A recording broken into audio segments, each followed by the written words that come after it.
Earth is now ruled by the Advent Coalition and their alien masters. Alright, let's kick off the countdown at number 10 with XCOM 2. It's another XCOM game in a long line of the franchise, but they really did something special here with XCOM 2 in 2016. It's a turn-based strategy style game. You get 2 moves and I get 2 moves, and through this volley of attacks you take over the planet or the town or whatever you happen to be doing at the time. Go out, collect resources, take those resources back to your base, upgrade your health packs and weapons and such, and then you come back and even stronger to do it again. It's a fantastic rendition, and it really is a cool, sweet game to have for 2016. It's one you put it in, it's a good solid 30-40 hours of gameplay and or more, because that's if you do it in your first run, which you probably won't. You're going to be sitting on this for a good amount of time, and it's going to take you about 4 or 5 turns even to win the way you would win. So XCOM 2.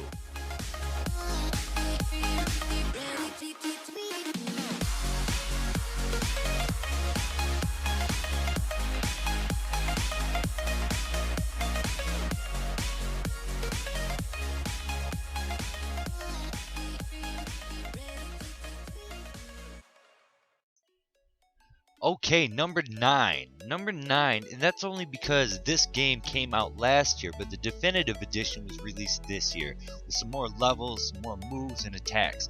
But oh my gosh, this is fantastic. It would be way higher on the list. If this was 2015, it would be probably second or first. It is the greatest platforming game ever created.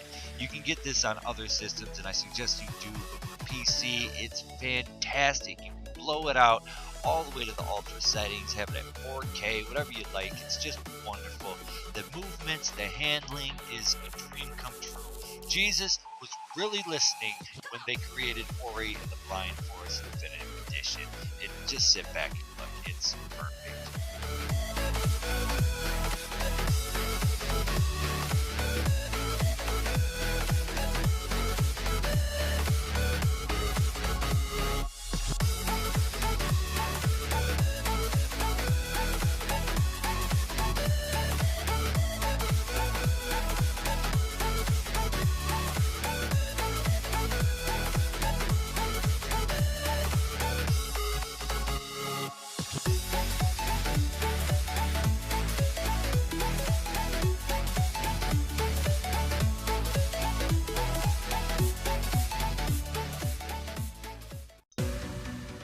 Alright, coming in at number 8, it's Street Fighter 2 Turbo Super Edition 16. No! It's finally Street Fighter 5, a brand new addition to the Street Fighter. That's not some other arcade remake, and they really hooked it up this time. Instead of just adding some slight details to the original 90s version and slowly building up the attacks and special moves, they really gave you a brand new platform for this game. It's a whole huge new medium. The guys look completely different. They all look next generation. The new moves, there's versus, there's still the matches, the tag teams, everything you wanted. On top of you blow through levels. There was a little bit of glitches in the first release of this, but they worked that all out with updates, and the game's flawless right now. I love it, and it completely matches with any of the SNK versions and the other Capcom titles that are out. I think it's right there tops for a 2016 fighter. It's sweet.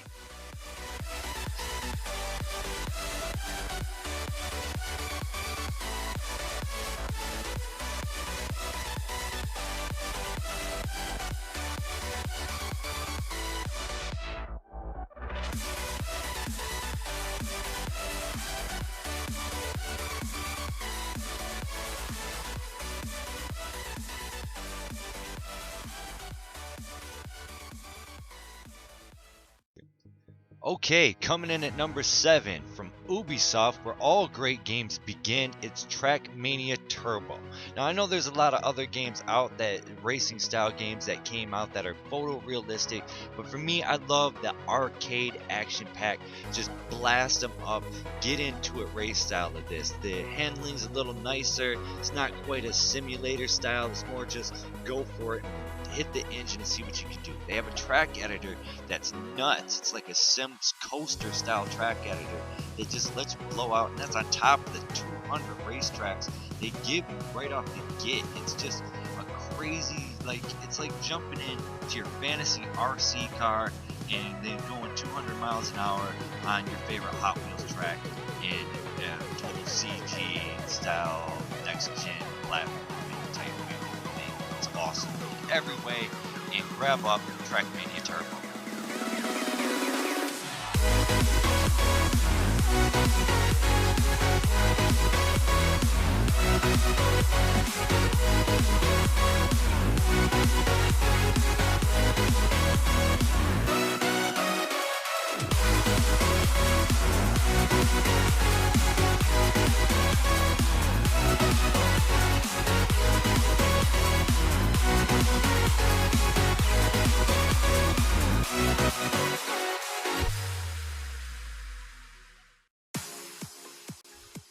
Bringing in number 6 is Lego Star Wars: The Force Awakens. This is an awesome addition to the franchise, and if you're into Lego games or the Star Wars at all, this is a no-brainer. It's just a great, great game. It was a toss-up between Lego Marvel Avengers and this one, but I think Lego Marvel Avengers had their audio, their dialogue was just kind of pieced in, and it didn't quite work, where whoever put together Lego Star Wars: Force Awakens just loved the franchise and in the series, and it was perfect. It's funny, it's charming, everything about it is quirky. The puzzles aren't particularly hard. It's a Lego game, so there's no brain busters in here, but there's some tricky ones, and they added an addition of an over-the-shoulder first-person shooter that you can use with the shooting characters like Han Solo and other people. It's really cool, and like Marvel Avengers, where you really didn't need a second player to get through a level. This one really utilizes, you had to have that other person. So the 2-player on this is a little better as well, because you are involved, and your second player isn't just going to be standing there watching you complete the level. So yeah, Lego Star Wars: Force Awakens, super, super good game.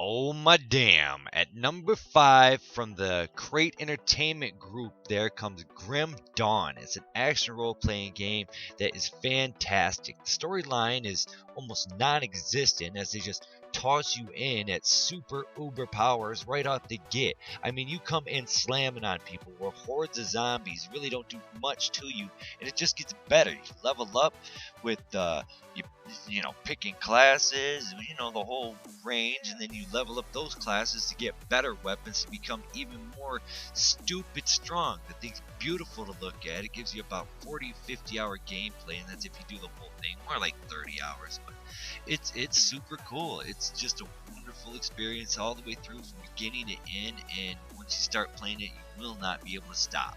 Grim Dawn, number 5.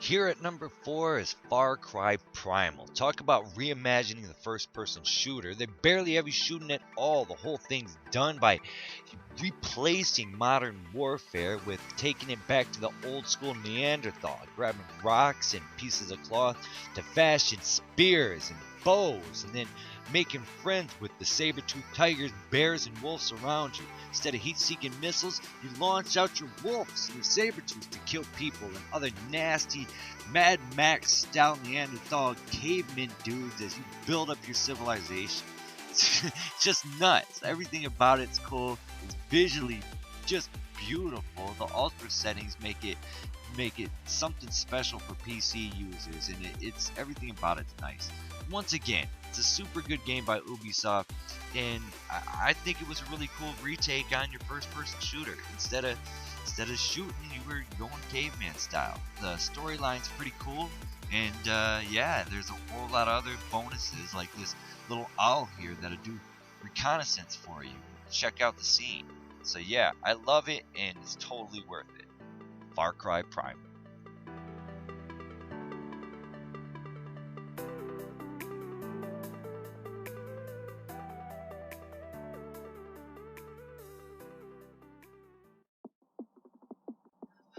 Okay, number 3, Witcher 3 Blood and Wine. I know it's crazy to see download content and not an actual full game put on the list, but this is totally worth it. With 30 hours of gameplay, actually a little more, it's awesome. It's everything you wanted to see that you never got to see from the Witcher series before. It takes you out of the war-torn Poland and Norway and puts you in a grim style fantasy land that's mixed up with vampire background story. It's just really something to see. The graphics are next gen and completely off the hook. You get extra love interests and extra weapons, and it's just nuts. Check it out. Witcher 3 Blood and Wine.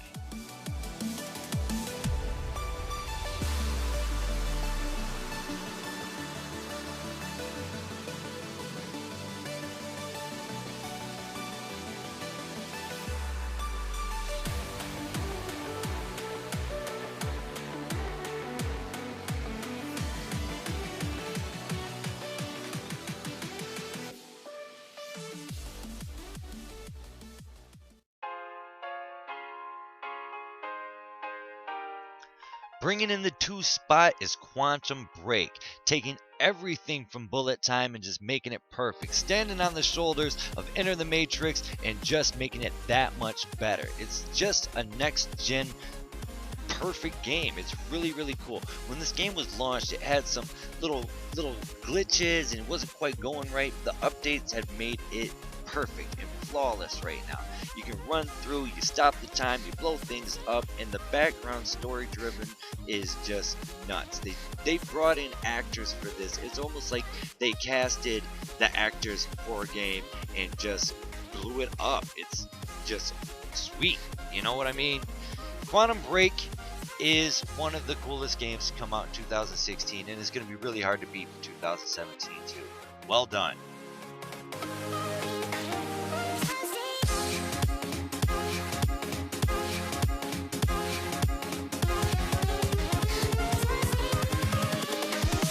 Here we go.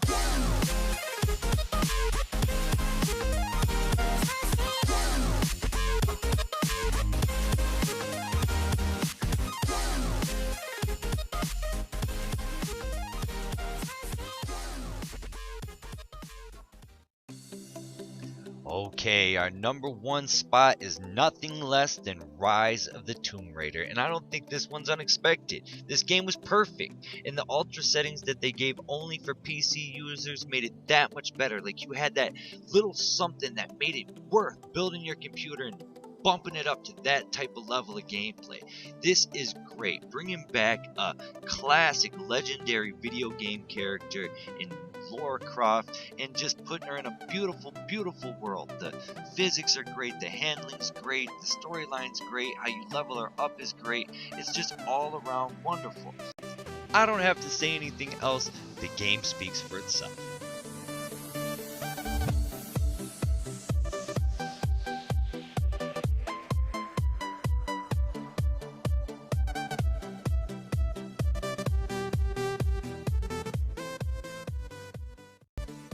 So there you have it. That's my top 10 PC games for 2016. Go ahead and post your reviews. Please subscribe and share.